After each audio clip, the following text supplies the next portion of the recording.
लु हेर्नुहोस् है साथीहरू, हिजो मात्र एउटा चट्याङ आएको थियो राति झन्डै 10:30 होला। हामी मरमती, तर यहाँनिर चाहिँ यस्तो भएछ, हाम्रा जोसेफ भाइको घरमा चाहिँ हेर्नुहोस् एमसी धरी के अरे यो मेन स्विच धरी यस्तो डेन्जर भएको रहेछ। यहाँ हेर्नुहोस् त, यो भित्र पनि यस्तो गरेको रहेछ। यो चाहिँ ठुलो घरको रहेछ, इन्डिकेटरलाई पनि यस्तो बनाइदिएछ। हेर्नुहोस् त है, हाम्रोतिर चाहिँ यस्तो बनाइदिएछ है हाम्रो जोसेफ भाइको घरमा है। कति बजीको घटना हो भाइ? यो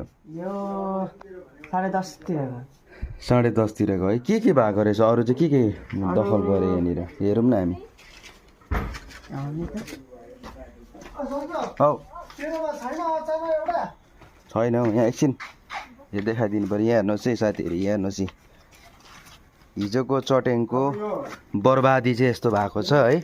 यहाँ हेर्नुहोस्, सबै तारहरू बाहिर फ्यालेको थियो। मेन चाहिँ किचनमा चाहिँ साह्रो परेको रहेछ है। मेन चाहिँ किचनकै बोर्डहरू सबै। अनि फ्रिजको के छ त भाइ हालत? फ्रिजको हालत अलिक राम्रै छ कि? राम्रै छ। ए यहाँ हेर्नुहोस् है, सबै यो जलेको है भाइ? डेन्जर जलेको छ। फ्लेक्सिबल तारहरूको त हालत पत्ला, टुक्रा टुक्रा बनाइदिएको रहेछ है हिजोको चट्याङले। यो चाहिँ यसको